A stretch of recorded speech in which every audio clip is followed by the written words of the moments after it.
Hey there! Setting expectations is so essential for team success.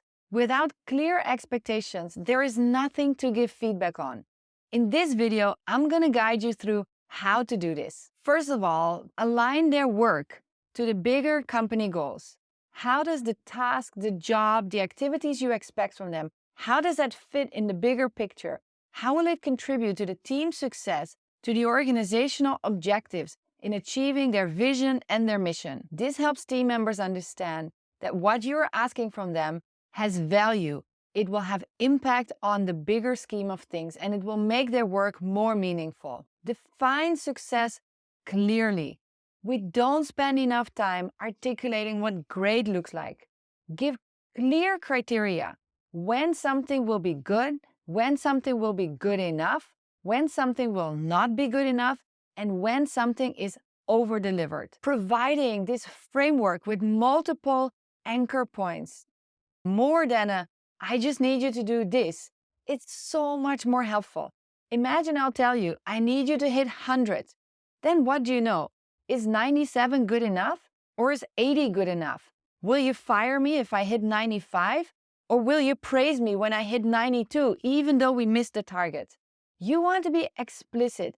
Don't use too few words in saying what success looks like. Even better, visualize or illustrate what great looks like.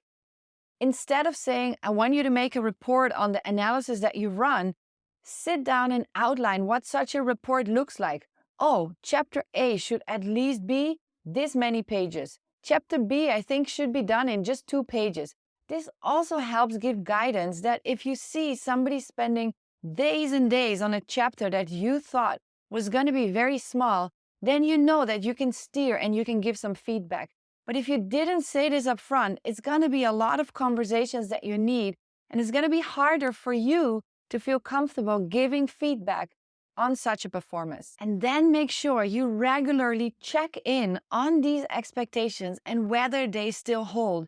In today's rapidly changing world, whatever you thought was helpful and great a few months ago may not be the same as you look at it today. You have to continuously check in and update, validate. Are we still looking at it the same way? Is this still what the organization needs?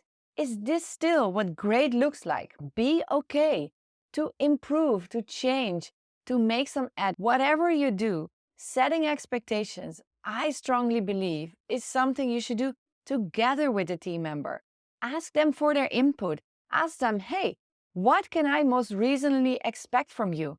It will give such tremendous insights and information for you based on where you can help them in their career journey. If they set expectations very low, you know, hold on, I think you can do a lot better than that. If they set very high expectations for themselves, you got to help them be a bit more realistic. Having this open conversation about expectations is going to be so valuable for you in your role as a leader and your relationship with your team members. I hope these are some first quick tips that are going to help you get more confident in opening that conversation and setting clear expectations for your team. Remember, without clear expectations, you're not going to be able to give specific feedback because you have nothing that you agreed upon upfront. So go ahead and start this conversation about expectations.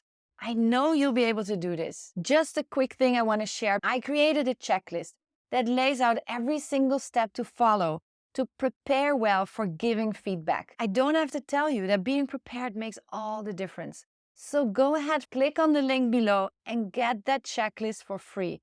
It's going to be so useful to make sure every feedback conversation you show up well prepared. If this video was helpful, please hit like or leave some love in the comments. It really helps us get this video in front of more incredible leaders like yourself. And if you haven't yet, make sure you subscribe. I wouldn't want you to miss any of the videos that I'm going to be sharing here in the future. Thank you so much for being here. Your support means the world.